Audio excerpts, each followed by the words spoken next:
Ladies and gentlemen, welcome to my channel. I am your African brother. As you see, this was really hard for me to bring out to speak about. This um is the story of Mary Turner, Hazel Turner, and Mary Turner. This is we go back to 1900 because Mary was born in 1800 and Hazel was born uh, in 1800 as well. So I'm gonna speak about this story been torturing me. Shout out to my brother Brandon for let me talk about this story. I didn't know nothing about this story until my brother Brandon, he told me about this. It got me sad. I really didn't wanna speak about this story because it got my heart broken, especially going through doing the research of Mary's husband, Hazel Turner's Mary Turner. Can you believe this? Mary, rest in peace. Mary, rest in peace. Mary, she was only, 20 years old, 19, 20 years old, if you give or take. And Hazel was his old 1920. They all were like the same age. It breaks my heart when other people they don't see black people as human. When they see us inhuman. And when I see you have Caucasian man and female, they're talking about saying things like we are the criminal, we are this, Black America did this, African did this, African this, Black America the ghetto did this, did this. You brought the ghetto to Black America. You brought the murder to Black America. You brought all of this to Black African. Yes, we never brought violence to you people. You people brought us to us. This is only for education purpose. I hope nobody can find this offensive to think like I'm speaking hatred, but I'm speaking facts here. I'm speaking what I think is true and what I believe in.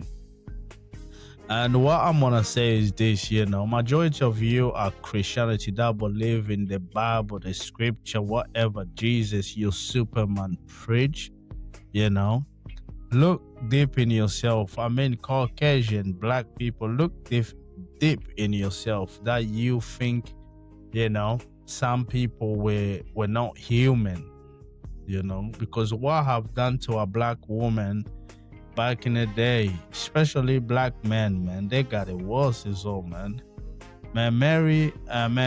Hazel and Mary Turner, rest in peace, because the soul that has left us is something that I'm gonna say. We speak for the dead. We don't own them our lives, but we own them our voices. When they wake up, rob them of the voices, we are meant to speak for them because that's what they left for us. I'm only speak for the dead. I'm only speaking for those that they lost their voice. It can never be heard again. But it's for us to speak what is remain for them. They are our family. They are our people. It doesn't matter if he's Black America, if he's African, if he's Caribbean black or European black. We are family. There is good Caucasian, and I'm not saying all Caucasian, they are bad. But what they have done to us, majority of them, what they have done, they never fall. It can come out. All of these things that they have done in the past. But let me tell you one thing that pisses me off, that get me really mad. A lot of these Caucasian, they do believe in God. They go and pray. They seem like a peaceful people as well.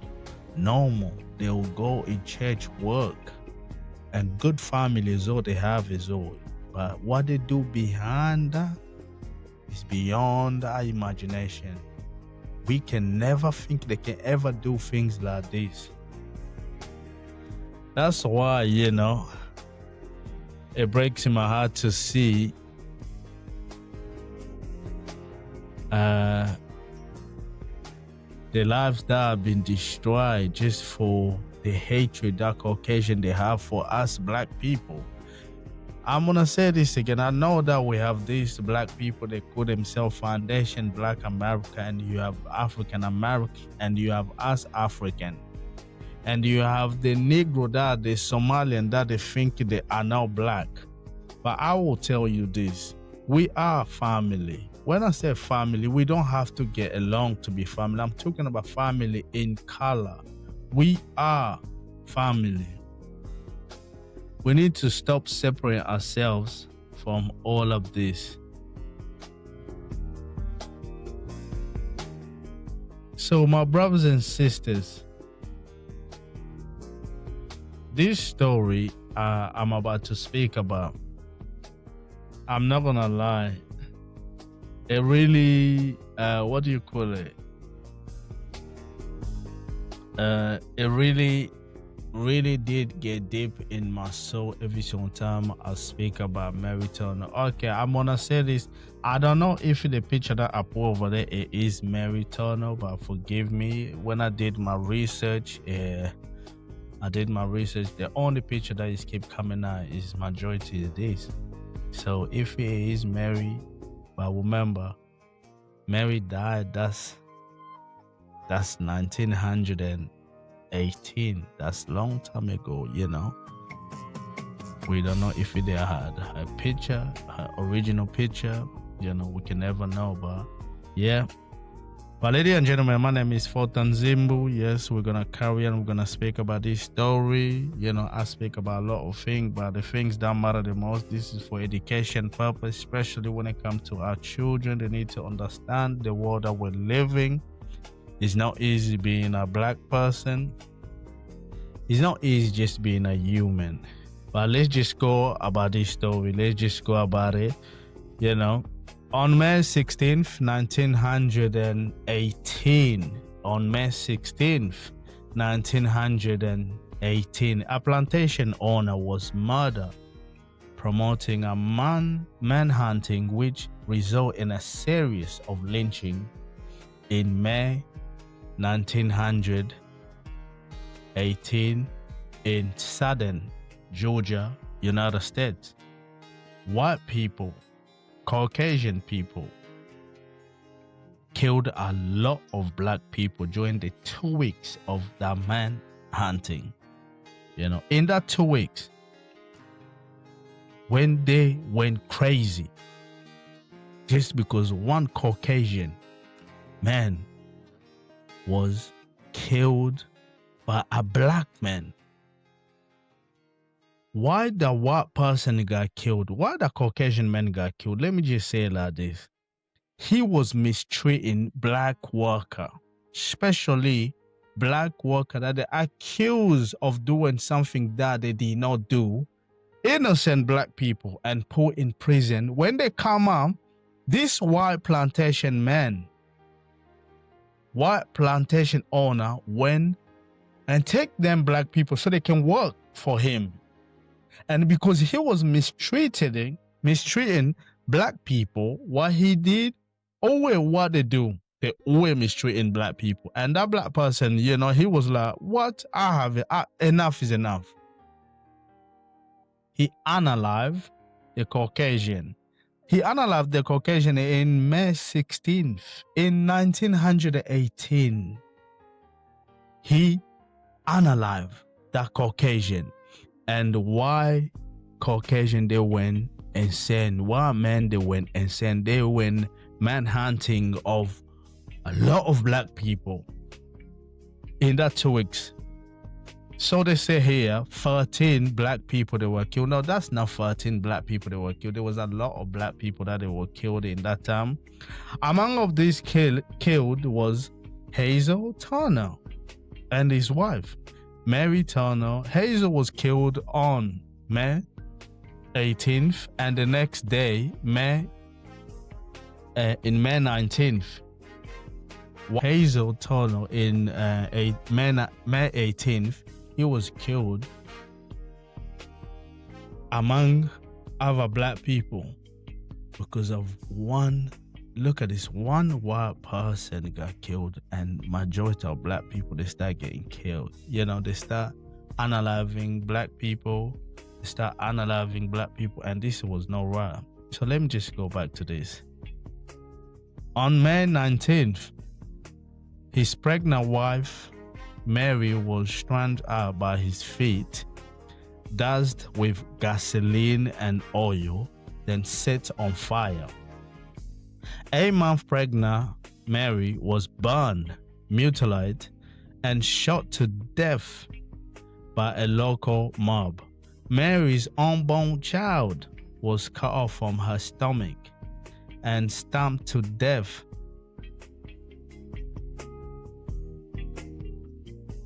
Did you hear that? 8 months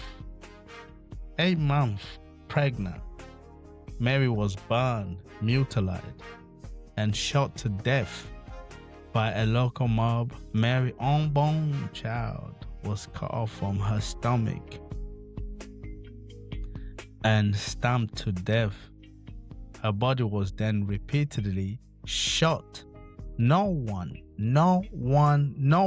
Caucasian was ever convicted of her lynching. When they done that, or they done all unthinkable thing to Mary and her born child, they lynch Mary's body. Imagine that. They lynch her body because they saw her inhuman. Because do you know why they done that? Because Mary wanted people that they unalive her husband.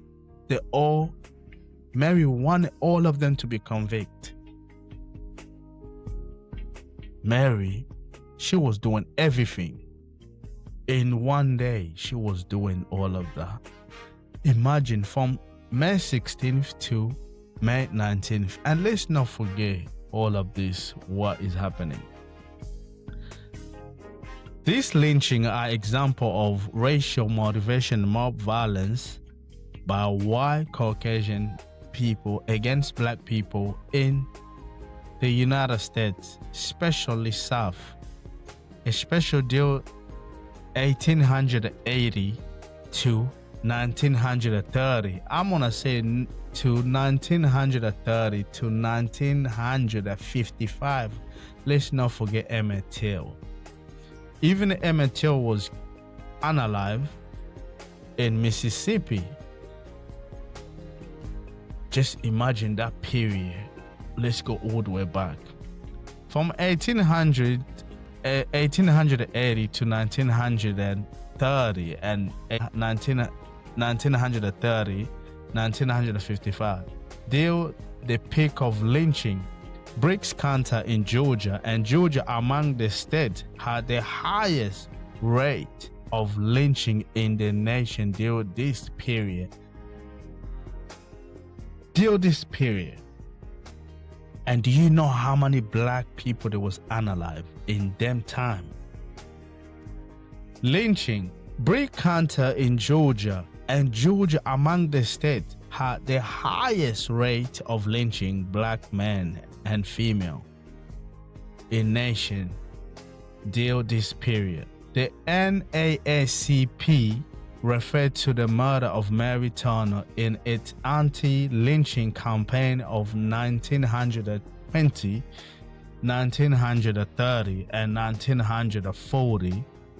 In the lynching era from 1880 to 1930, 1955. We cannot forget that Emmett Till was killed in 1955. The great majority of this murder was committed in the South. Most of the thousands of individual lynches in the United States were black. Of course, African America. Of course, it was all black, and most were men, but at least 120 black women were known to have been lynched between 1865 to 1965. That we know. That's what they said. But nobody knows the truth, really. It was more than that. When they said 120 black women, there's more that we don't know. If Emmett Till, nobody saw that, or let me just put this, if nobody reported that, we wouldn't even know that Emmett Till would. Do you know how many young black men and female they unalive like Emmett Till? Emmett Till is just one of them. United States of America is a disgusting country. It's a disgrace. It's a hypocrite country. Big hypocrite. Let's not forget, most of the thousands of individual lynched in the United States were black African American men and female. But at least 120 black women were known to have been lynched between 1865 to 1965. That they said. That is said. Yeah? This is what they always said. This is what they always said. No charge was ever brought against suspect, particular in this crazy crime. From 1880 to 1930, or should I say 1955, as many as 550 black people were killed in Georgia in this illegal act of mob violence. 550 black people were killed in Georgia. That we know so far. But let me tell you, there was so many. Emmett Till, 1955, that was just because Emmett Till, Mama Till, she did everything so everybody will know. Because if it was not for Mama Till, nobody would have known that have happened to her son. And remember this, Till was only 14. And Mary Turner, she was only 20 years old and plus 8 months pregnant. She was carrying a baby with her. But because they see us inhuman, and that's what we get. I'm not gonna say so much about this story. I'm not gonna say so much about this because what it did to me, it really broke my heart.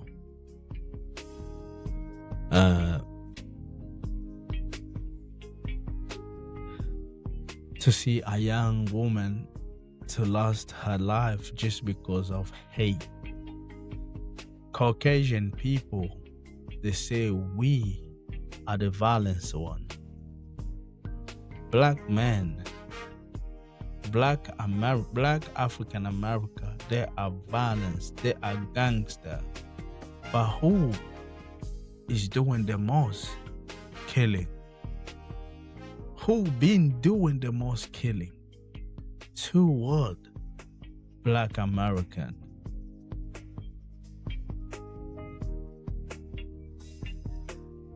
They have the audacity to call Black American ghetto, gangster, but the gangster one, they have the biggest gangster in the White House.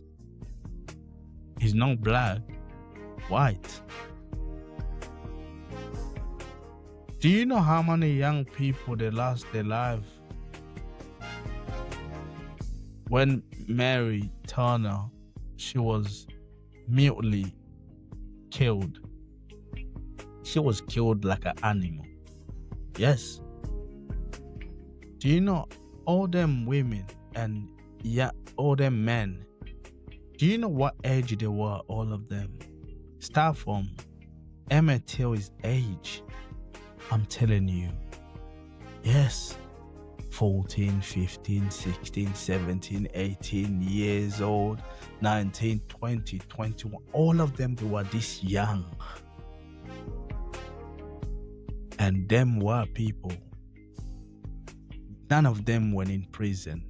Them Caucasian, none of them went in prison. None of them so ever. They lived their lives as normal. Nobody hold them accountable. Make that make any sense?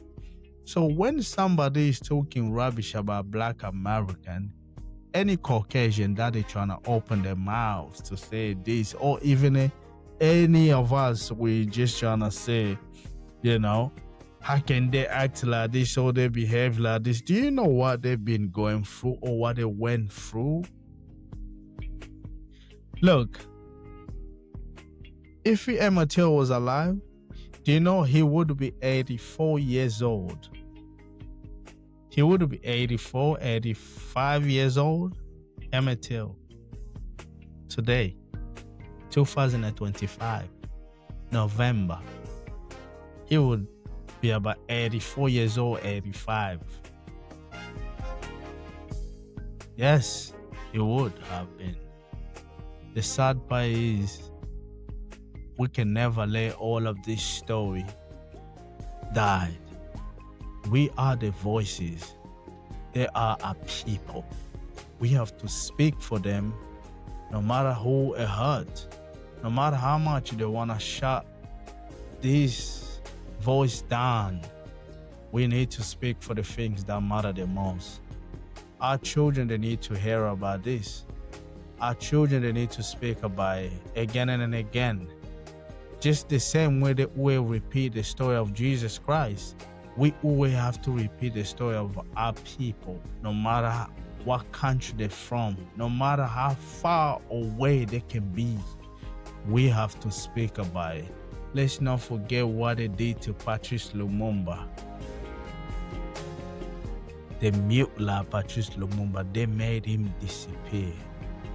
And that's what they did to Mary and Mary's child. How can they be so cruel? People that they have no harm. Oh my goodness. We can never rest. We will speak about all of this. And I'm gonna remind y'all, I'm gonna keep speaking about all of this. This was the most brutal murder in history. Just the way they did Emmett Till. Just the way they did George. They put George in electrical chair. They accused George. They accused George for no reason. Someone else did the crime, but they point finger to a young black boy. It makes me feel disgusting when I think about all of this. But we need to stay firm and strong for everything, because we are the voices. We are the voices. So ladies and gentlemen, this was only for education purpose. I just wanted to speak about this. Really, I don't know. My mind is all shattered because thinking about Mary and her child, unborn child, what they did to her, what they did to her, it makes my brain, not to think properly, because I see myself as human. People that they do crazy thing to others, they're not human. They see us, we're not human, but they're doing inhuman thing to us. It should be us that should do unthinkable thing to them, but we don't do that. They do unthinkable things to us, especially on vulnerable black women. That's when they see the moment, to do unthinkable things. I hope, I hope we can be united and protect one and another. I hope we can see each other as human. It doesn't matter, you're black, white, whoever you are. We see each other as human. I'll catch you guys to the next one. Peace.